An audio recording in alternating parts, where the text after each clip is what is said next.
So, since January 2023, I've been posting one video on YouTube every single week. I did the math this past weekend and I realized I posted a total of 128 videos, long form videos on YouTube for the past 2 years. And here's what I learned. By conventional metrics, YouTube has not been a good use of my time or investment. I spent at least 10 hours every single week filming, editing, and scripting, and when I first started, I spent even way more time than that. You would think that by my efforts, I would have grown to 100k. But I feel like even though I haven't reached that YouTube milestone yet, I've had some learnings and experiences I otherwise would not have had if it weren't for YouTube. If you're new here, hi, my name is Joy. I make videos about my journey from New York corporate city girl, software engineer to now trying to be an entrepreneur in whatever city. We're still figuring that bit out. I also reflect a lot on my 20s and just life in general. So if any of that's interesting to you, you should definitely watch my older videos because I pour so much of my heart and soul into those videos. Okay, yeah, I'm at the airport. I'm waiting for my flight way too early and did not have time to film this past week. So we're gonna make do. So you're probably wondering, why are you posting on YouTube every single week? Well, I've always wanted to have a YouTube channel for the longest time, probably as early as when I was in 5th grade, except I didn't really post anything because I was a kid. And when I was in college, the desire to start a YouTube channel actually got reignited. In college, I would spend my free time watching videos by best dressed, who went to the same college as me, and I thought it was just really cool, and she was just really cool, and she's probably one of my favorite YouTubers of all time. Watch videos by Jenim, where I learned how to wear an eyeliner. Rowena Sai, who taught me how to be okay being single and navigating the tough times of your 20s. And later on, creators like KDU, Leah Field Notes, Twirling Pages, and Tapioca Press. I really love their videos so much even to this day. And just watching them kind of make art from the ordinary inspired me, and it made me feel like, hey, I think I can do that too. Except it was a lot harder than I thought it would be. Also, oh my god, it's filming Changi, it's really weird. Let me show you my POV. I am pushing my life belongings and we're gonna try to go to Jewel. Hope it's cool. Turns out Jewel is a no-go because I have a trolley with me, so we're just gonna check in because this is getting heavy.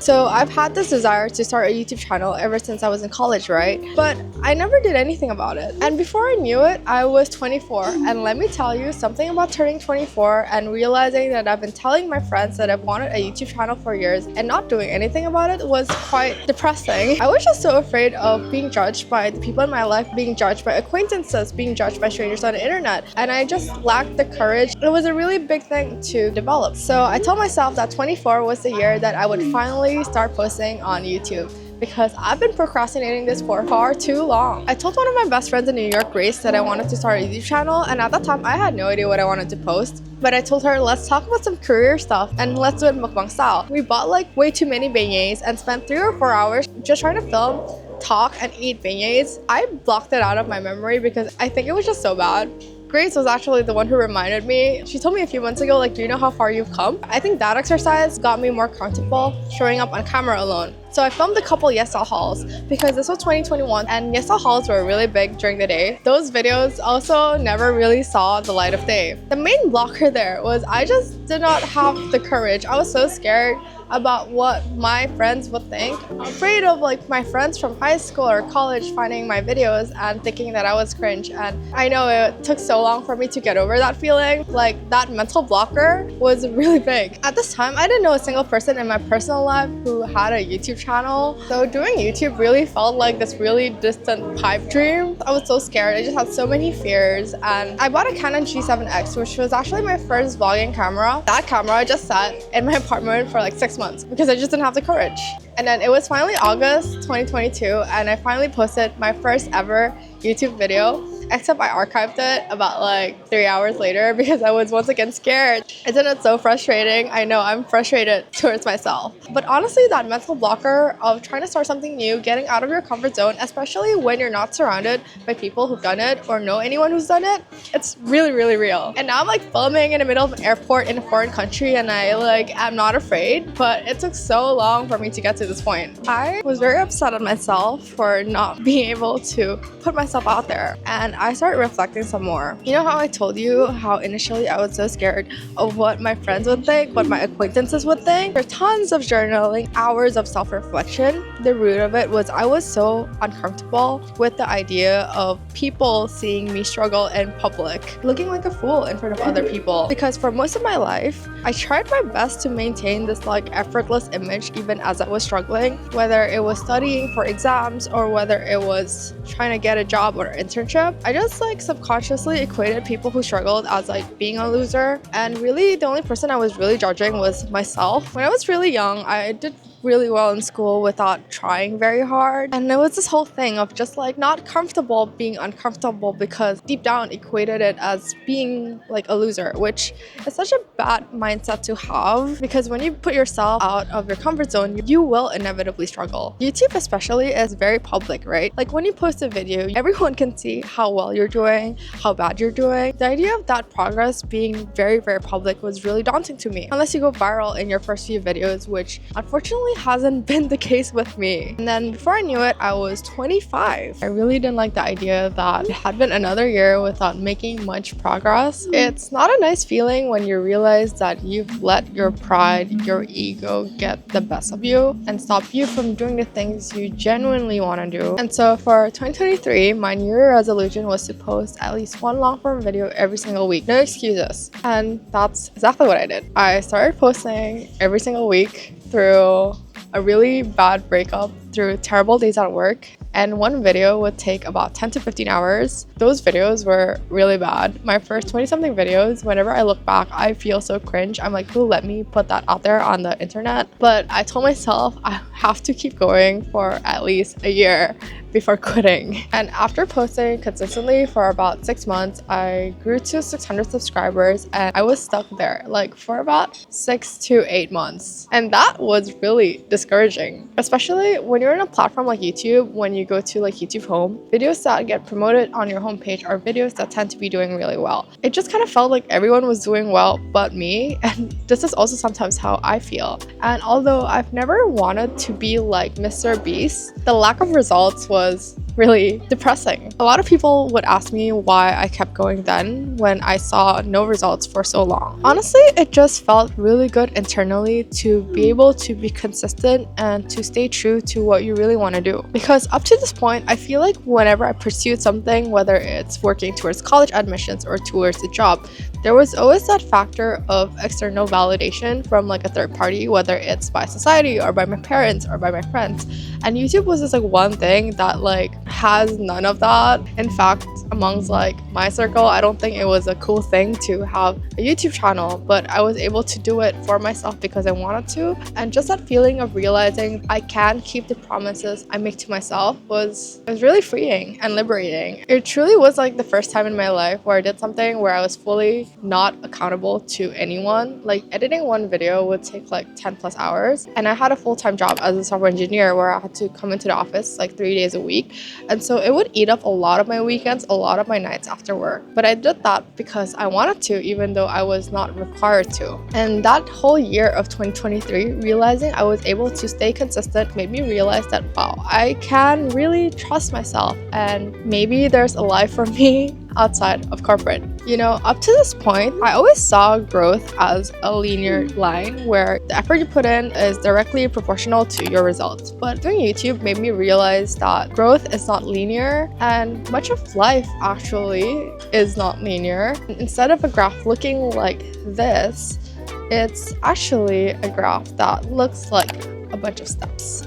And in March 2024, the algorithm chose one of my videos to be its favorite child, and I not only got monetized but grew from like 1K to like 5,000 something K in like 2 months, which was insane. And it made me realize you really never know in life, because I would never have thought that video was gonna be that video that blew up for me. If you've ever put yourself out there on the internet, then you know that it's so much harder than it looks. After growing a little bit on YouTube, it actually made me realize a lot of my deeply buried insecurities. I will say that the mean comments were quite an experience, but also when that growth from that initial video stopped, it really triggered a lot of what I feel like was suppressed insecurities. I would look at a lot of like really talented creators' YouTube page and count the number of videos they posted in order to get to where they were. I was always insecure about the fact that I've always had to try really hard at things. I got waitlisted by my college. I took so much longer to get my first job out of college. I have been rejected by Y Combinator 5 times now. And so trying really hard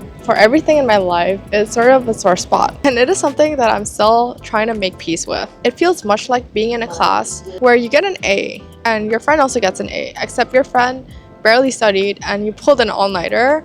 And it's not a really nice feeling to have, and I know we shouldn't compare, but trying to accept the fact that everyone just has a different journey. Some people have to try harder at things, and I should be proud of myself for not giving up. But after posting close to like 100 videos, I actually had a moment when I realized like, damn, I'm actually a really creative person and that I love telling stories. It was really wild because for the first 20 something years of my life, I never saw myself as creative. I saw creatives as people who painted, made art, like wrote music. I knew that I loved telling stories, but I never quite saw the use of it. So although those 100 something videos did not get me to 100K on YouTube, it did help me realize really valuable things about myself that I don't think I otherwise would have learned. I think I knew that I liked telling stories, but I always felt like it was a useless passion, a useless interest, and YouTube really made me realize the value of it and how much I can grow and all the things that I can do with my life because of it.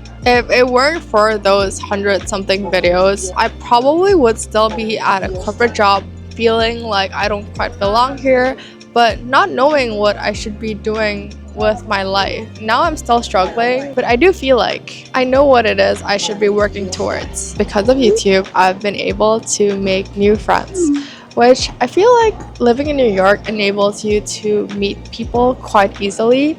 But I was constantly just meeting people from a similar background, working similar jobs. But the people I've met on YouTube, they remind me that in life there are a million different paths and a million different paths to succeeding as well. And that feeling just really made me realize that the world is really large, and I don't know, I really like that feeling and it's really inspiring. But I'm also biased because I'm an extrovert who just loves genuine human connection. But Tika, Audrey, Hannah, David, if you're watching this, oh, so cheesy. YouTube generally did expand the realm of possibilities, or what I believe is possible in life. It made me realize that life doesn't just have to be corporate New York City or corporate in general, that there are so many different paths to take in life, but also the importance of trying and having faith in yourself. Because if I had waited until people believed in me, for people to start subscribing to my channel, for me to start believing in myself, to start posting those videos, I would never have posted those videos, or if I did, I would have quit a lot sooner. I know it's really cheesy, but all of this really made me realize that in life, you need to always give it your best shot, or if things don't work out exactly the way you would like, you would still get something out of it. There is something quite beautiful about watching your life in videos, like rewatching my life in New York, the trips I took with my friends. There's something about videos that really captures the entire moment. I feel like even my journal can't do that, so it's been really heartwarming to watch my old videos. I really hope that when I'm 80, YouTube is still around, and when I rewatch my videos, I'm able to still be nostalgic for a lot of my past. But also to my friends who would watch and support my videos when they barely had views, or who helped me film or said words of encouragement when I wanted to give up.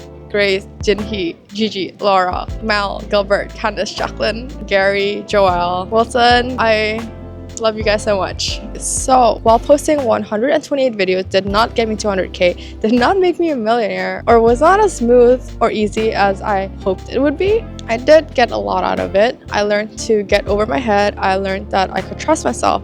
I learned what it is that I truly value in life and what I want to do with my life. I made new friends. I just realized the beauty in the everyday. And all of these things, I feel like I wouldn't know how to engineer these experiences. But most importantly, it helped me get over this idea that you need to be good at something in order to start something, or you need to be good at something in order to do something that you love, or something's only worth doing if you're super talented at it. I realized that loving something is enough reason to do it, even if it makes you look like a fool, even if it hurts, and even if it makes you look stupid. And for me, telling stories on YouTube is that thing that I really love the most. I don't know. Can you tell? Quite frankly, I love it so much, I don't really know how and if I should stop. So if you watch my videos and you feel a little lost, lonely, and you want to start over, chase your dreams or whatever, and I'm able to make you feel a little less lonely and you somewhat enjoy my videos, then I feel like as a creator, I've done a pretty good job already. And if there's something I want people to get from my videos, is that you should do the thing you want to do. Like, do not delay things, because you never know how much time we have in life, what life will be like in a year or so. So make the most out of every opportunity that you do have. Thanks so much for watching, and yeah, I'll see you in the next video. Love you. Bye. Also, guess where I'm flying to, and the winner gets good vibes.